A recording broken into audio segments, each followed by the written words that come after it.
Well, hello and welcome to the most glorious of Let's Plays.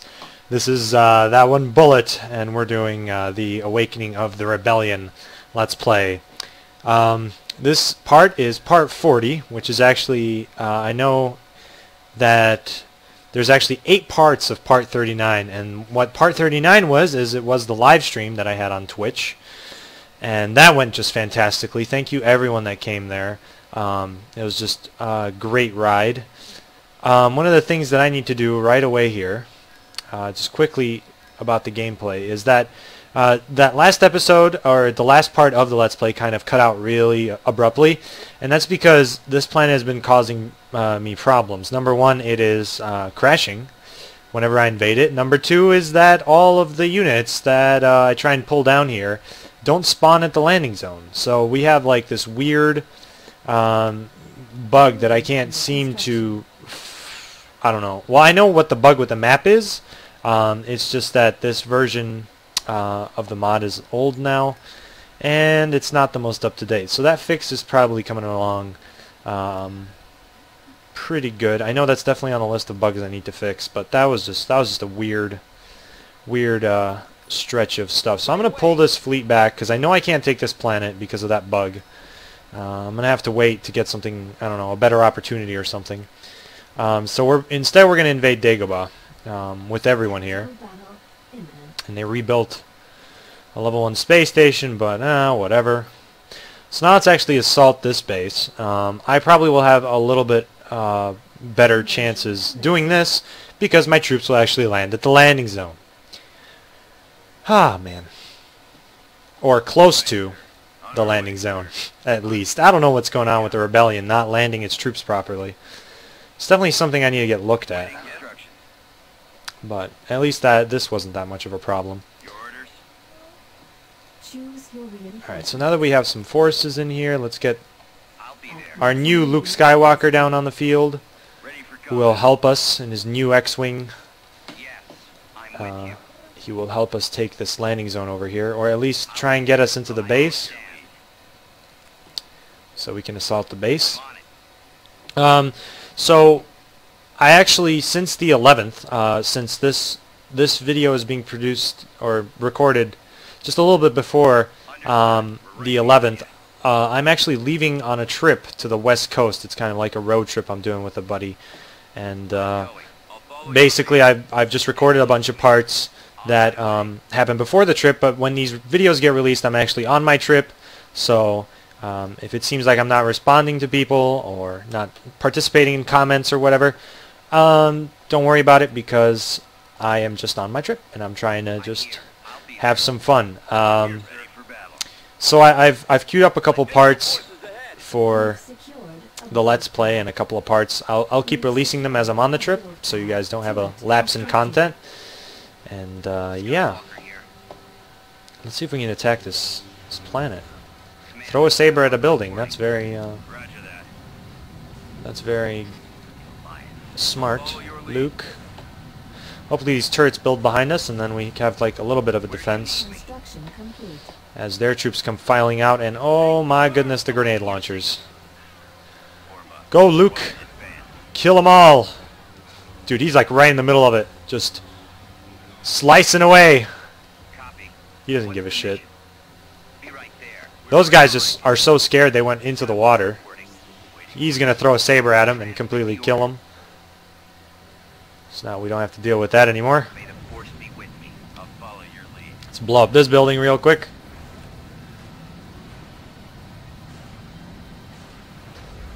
You know, for a planet with only, you know, it's kind of like out there, placed on the galaxy. Look at all the defenses that you can have on here. And the attackers only have 2, like, attack points, or 2 reinforcement points, and then the other, they're going to go to this. That's a very smart thing to do, is to go to the other landing zone, because now I've killed their buildings, but they can still easily kill me. So all I have is one lonely Luke Skywalker.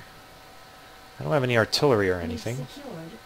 Meanwhile, they're pretty stacked around here. Got podwalkers and all sorts of stuff here. So I have to try and take them out one by one. Throw a lightsaber at the vehicle. It's over the water. I can't do anything. So let's fall back to our turret. Hopefully nobody dies in this engagement. Now we can go back, and this vehicle turret is going to easily blow up these small scout vehicles. Boom. Well, there's something swimming in the water. What the hell is that? Dude, that's creepy shit. That's like that bug that was in the trash compactor in the original Star Wars movie. What am I gonna do about this? I guess I'm just gonna wait for a bombardment. So, yeah, calling a bombing run here real quick, and we'll see what happens.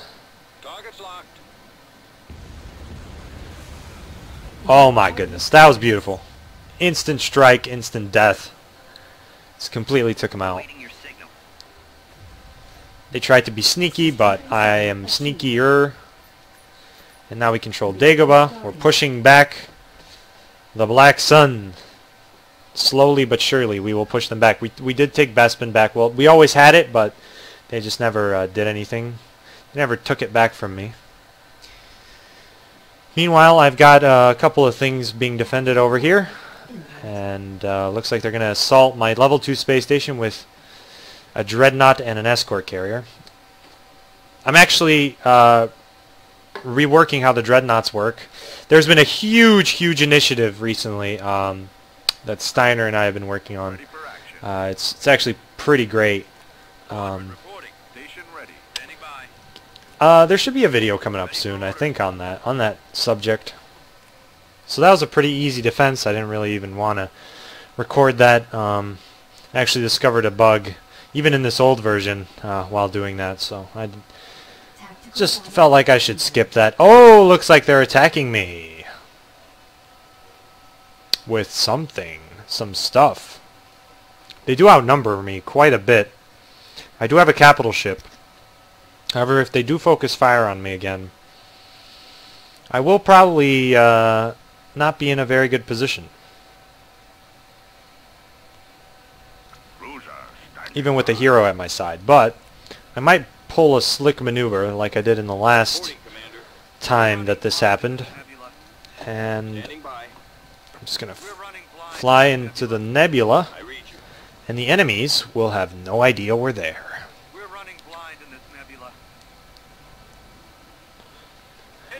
So yeah, like I was saying, there was definitely going to be something upcoming pretty soon in terms of showing off the changes for the upcoming release, which is actually probably going to happen much sooner than everyone else expects. It's actually looking to be a release that's going to happen pretty soon from now, and while it isn't, like, I don't want to get people's, you know, or I don't want people to get, you know, a different or wrong representation of what this next release will be for this mod. But really what it is it's mainly just a bug patching and just making everything kind of nice and user-friendly and all that stuff. So while, yes, there are quite a lot of changes in this next release, AOTR 2.6. There's, you know, there aren't going to be that many new units if you're into that, or any new, like, or at least not much, you know, of new textures or whatever. It's not really going to get a huge visual overhaul, and there's not going to be that much new units per se. There's a couple that were kind of snuck in there before that weren't really being used, and so those are being added back, but for now we're not going to actually add anything. And that Lancer frigate is just turned on. It just turned on its power to weapons, and now, yeah, we're just way too close to it. All the fighters are just going to get shredded if we don't back off. And yeah, we're going to lose some stuff going backwards, but we should be fine. I'm going to send these other ships on the Lancer. Or Lancet? Or is it Lancer or Lancet? Lancer. So hopefully that guy doesn't decide to come back, and we're going to see if we can see that one ship kind of, or two ships now, kind of know what's going on. but there's actually one right behind us that we're going to send the fighters on. But this battle in the nebula is just it's definitely an interesting strategy now that the AI kind of no longer really know exactly where you are at all times. I mean, those guys know because they're, you know, you haven't moved from your position and you're still in the nebula. Even though they can't see you, they kind of know your last known position. So we're gonna move over here real quick. They're actually looking to come inside the nebula as well. And I'm not gonna try and attack them with fighters because these things have concussion missiles, and those will lock on extremely easy to fighters. So I'm gonna try and engage. Oh, I lost sight of it for a second there. And the initial fire trades between the two ships. Maybe we could take out this ship before it becomes a real problem. Let's take out the I-7 Howl Runners, which is now an Imperial unit, and which actually does spawn out of these too. And we gotta back up. Mr. What's his name? Ramus Antilles. We gotta back him out of there because the ships that we're battling right now are a little bit overclassed, and it looks like these guys are going into Nebula, so I'm leaving because I want my special abilities. Since they decided to go into the Nebula, I'm just gonna leave now since it looks like they know where I'm at. I'm gonna try and outsmart them and get out of there real quick. Hopefully these fighters don't die too quickly. Send the Y-Wings to do some bombing runs. Hopefully I can get out of this nebula field to get a good shield generator. The abilities on my ships here real quick. Let's turn them around, and looks like the X-Wings are still continuing to engage the I-7 Howl Runners. The I-7 Howl Runners are not bad fighters. They have shields, they have hyperdrives. They're pretty good. They're an even match for X-Wings, I might say. And it looks like we're still at a pretty bad angle here. My ship hasn't turned around yet. And it looks like their ships are coming back to try and attack me. My ship is just too slow to turn around. I don't know, this is just a very weird fight. Both sides have no idea what the heck they're doing in terms of how to position their ships. And it looks like I have one X-Wing remaining and like a new squadron right here. Yay! So let's see, maybe there's something else we can hunt. This heavy Corellian Corvette is just amazing. But it is not an anti-fighter ship, that's for sure. And it looks like the I-7 Howl Runners have decided to engage my Y-Wings, so X-Wings away. But one squadron of I-7 Howl Runners is not, it's not revolutionary. They're like basically what I-7 Howl Runners are, is they're shielded TIE fighters. They used to be Black Sun fighters, but now, after more carefully looking at the Star Wars canon, which I've started to do as I've started to change, give suggestions to our mod team and like try and change things around, I've started to kind of take a little bit of notes from the actual sources, Star Wars sources, to see if we can, you know, have something interesting or cool. And here, one of the reasons I just really love this mod, and the reason I will always love the design decisions that we are making and have been made, is just how long these fights take. Like, these ships are still, you know, duking it out, and this battle is just lasting forever. Ships versus ships here. We got smaller ships over here, larger ships over there. Everyone's attacking each other. That other ship just went into the nebula. It snuck in there, and now I can put on my shield generator here real quick. Maybe we could take out that Carrack cruiser. Not get blown up too quickly. Looks like we have only one more X-Wing squadron remaining. And yes, we took out the Carrack cruiser. Now maybe, since this ship is alone, we're going to hunt it down. And the other ones are somewhere in the nebula. I have no idea where the heck they are. They probably got lost, because they have no more sensors. And this guy should not be going up front. Let's turn on the engines and get out of there. Hopefully he doesn't die. But he is getting ion cannoned by the Carrack cruiser, so his mobility is reduced. And that is such a almost close death. Look at that. That was ridiculous. Shields are coming back up, but the Mon Calamari ship is going to easily take out this this Corellian frigate. However, in the back here, we got X-Wings fighting I-7 Howlrunners yet again. These I-7 Howlrunners are everywhere because of these Corellian ships. And one of the features that definitely has been looked at is the regen on ships. And before, there was a bug that caused heroes to never regenerate health, or at least the abilities were never in there. And those have been re-added for literally almost every unit in the game. Except ground units, of course, unless they're a special hero. Ground units have the repair pads, so you don't really need them.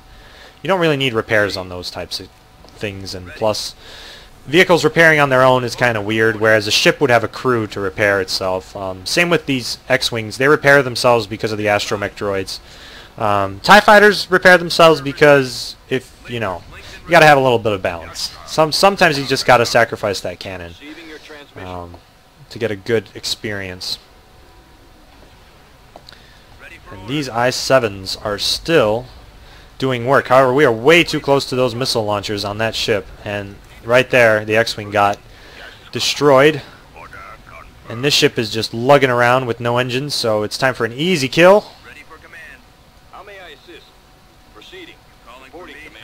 Maybe we can get these I-7 Howlrunners to kind of swoop in a little closer here to my ship. Possibly. One last hardpoint, and we're going to probably take it out. One of the things that Rebellion ships are great at, or at least the capital ships, compared to the Empire stuff, or the Black Sun, is that their immense amount of ion cannons. They can disable ships like nobody else's business. And I know that there was a third frigate, but I have no idea where it went. Probably somewhere out there in the open, in that nebula. Adjusting course. It seems that all these smaller frigates are actually closing in on me. So, I-7s just came out of the nebula. There must be a ship in there somewhere still.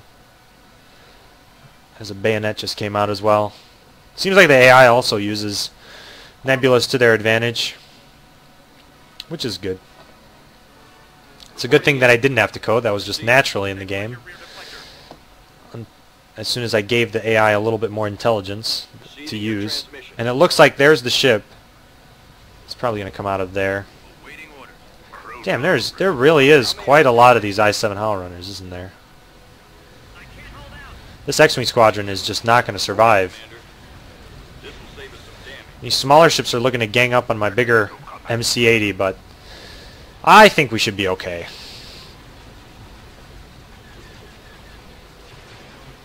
Because we are just disabling all the smaller enemy ships with our ion cannons. And then this heavy Corellian Corvette's dual turbo laser cannons galore are just doing work. There it is. There's the ship. It also has no engines, so... But it looks like they're just surrounding us. They just know that they have us cornered here. And, I don't know. Maybe we should back off. This doesn't look too good, actually. And if our shields go down and we keep getting disabled with ion cannons, that's when this is not going to be fun anymore. Let's take out a bayonet cruiser here real quick. I'll take care of it. Take out a Carrack cruiser as well. Receiving your transmission. How may I assist? One of the greatest things about the Carrack cruisers now is those ion cannons. They really do. The Carrack cruiser is now definitely a support ship. Before it was kind of, I don't know, more of a tanky support unit. It didn't really have a role before. Now it definitely does have one as a defined support ship. Very similar to the Marauder, I might add. The Marauder has a very similar role to the Carrack cruiser. However, the long-range capability of the Marauder has been split between two units. The Carrack gets the ion cannons, while the Bayonet gets the long-range turbo laser capacities. So, one Rebellion unit is equal to two different Empire units, and it's interesting how that works out in the end here. As you start to get different strategies, and you have to start pairing Imperial ships up together. You can't just keep spamming the same ship. Rebellion ships are also very much varied in terms of more in terms of fighter complement than their actual like laser abilities. A lot of MC-80s are actually very similar to each other. However, it's their differences in prices versus their fighter complements that separates them as unique units. And you can see that heavy Corellian corvettes are just not meant. Heavy Corellian corvettes are very almost like a role similar to a Carrack and a bayonet combined in their long-range turbo laser capacity. However, there are no ion cannons on the heavy Corellian corvette, and that unit is actually a Black Sun unit now, so it is a fantastic unit, though. You can see all the turbo lasers on it. It's got 4 of them, and it's just great. Another Carrack cruiser over here. I might actually fast forward the rest of this battle because it looks like we've won it. And we'll meet back in the Galactic map.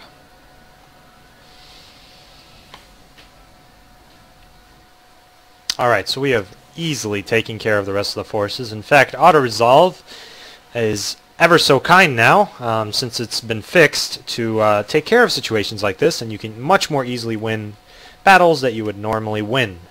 Now, it seems that they really want to get at me here at Erigu, and I don't really want any of that. I just don't want them to attack there, so I will just build a space station and see where that takes me. We do have quite a significant fleet here, filled with heroes and all sorts of people, including another 3 Mon Calamari ships. We definitely do not need this sort of fleet in a single... We don't need all these people in a single fleet. That's basically what I'm trying to say. I'm pretty sure this fleet can take on almost everything if we just do something like that. And we're going to send this fleet over to Sullust to see what we could do over there. Send this fleet back to the defense of Ordubana, because we are actually getting a couple of people around here, and we don't have any ground troops, which is a problem. Same thing over here, and in fact, there's a battle. I kind of predicted it, but I was a little bit too late there. So we'll see if we can defend this. I think I have turbo lasers and a regular... Yeah. A regular rebel camp. However, they are going to have... they don't have turbo lasers or bombing runs, so this is actually a perfect time to kind of play a little bit more defensively, take out the local humans that are going to be annoying the crap out of me, and just defend over here. Try and get as much defenses up as possible, and just kind of spread out into different parts of the map. Make sure that we have a landing zone defended. Build up some more turrets in certain areas. I'm sending these tanks up here to clear out the 2, yes, these guys, these humans. We'll see what happens after that. Just trying to spread my defenses around. Hopefully the AT-AT doesn't come around here too quick, because I know they definitely have one. But there are stormtroopers coming up here. Coming through the grass slowly. We'll see what happens. I'll actually send a infantry tank down there to help support with that. Build some more turrets around here. And right now we have an engagement here. Stormtroopers versus Rebel infantry. Rebel infantry isn't doing too well because this is the first level of infantry. I'm going to block their laser fire with my tank. They're going to keep trying to shoot at the rebels past the cover, but the shield generator is going to do a lot of work to help give the rebellion troopers some line of cover here. Brilliant micromanaging skill. This tank is going to continue to try and... Holy crap. Well, there goes that. It's time to get out of here. But alas, the AT-AT is just going to easily kill us. However, that turbo laser is actually firing over the mountain, or the little hill over there. Keep firing at the AT-AT. We might be able to take out one. This human dwelling is still taking its time, dying slowly. It's not going to be good if we lose this battle, because they're going to have, basically, right next to Mon Calamari, they're going to have a perfect setup to launch their attack and offense. And they probably will fortify this world quite heavily. And we really don't want that happening. We honestly can't afford to have that happen right now. And they do have Dark Troopers and TX-130 tanks.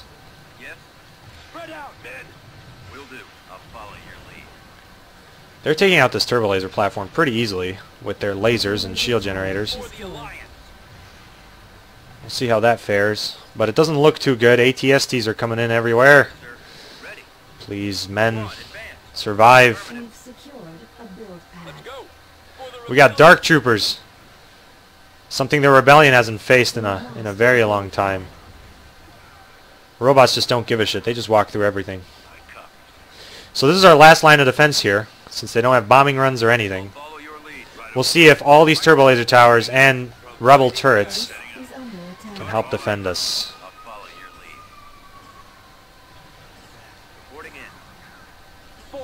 We got walkers, gentlemen. Fire torpedoes. Nope. Okay, we don't need torpedoes anymore. Seems like all these cannons are just easily taking everything out. However, look what's happening up here. They're easily going to take out the shield generator. Or power generator. And then there go my turrets. They're offline now.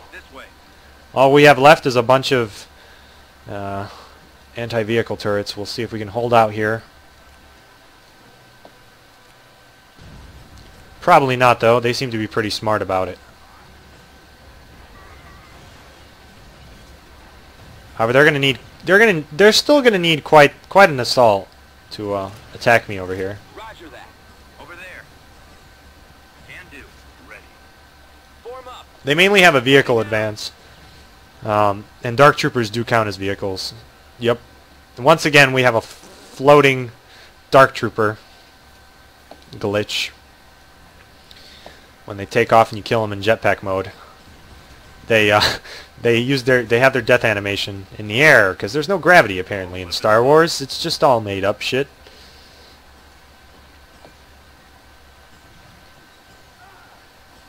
Some more lowly stormtroopers going in advance of my very well defended area. Hopefully we won't find too many tanks at once. There goes another tank. Pretty sure that's all the tanks we have, or the heavy tanks we have. And those Dark Troopers are just, holy crap, they're tearing through my infantry. I need to back off, let the turrets do some of the work. Let the shield generator recharge. This is the last line, gentlemen. Hold it! Hold it! We must hold the line. There goes the tank. The last rebel troopers are right here. 2 rocket launcher guys and 2 laser guys. No, one guy died. It's the last squad remaining versus a legion of stormtroopers. We have to let the turrets do their work if we are to survive.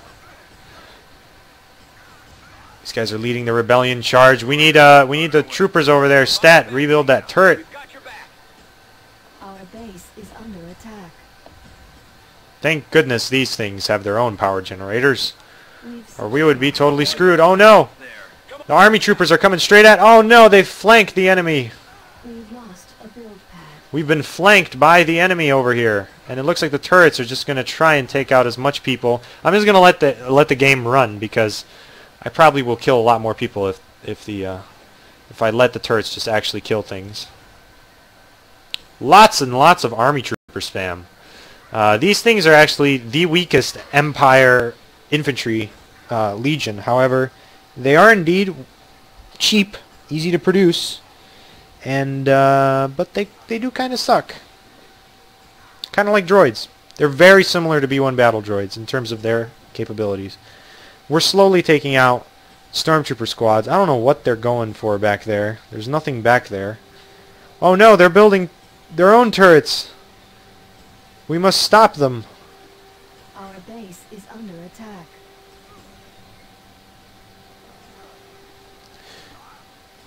But I don't really care. The turrets are going to fire at each other. Oh, looks like the Empire one wins. But I have more increased range on this thing than it does on me. That's hilarious. We take out their turret. It's the turret battle. But honestly, it's time to retreat. Tactical situation unfavorable. Or you know what? Screw it. Auto-resolve. And we are victorious. Because we're amazing.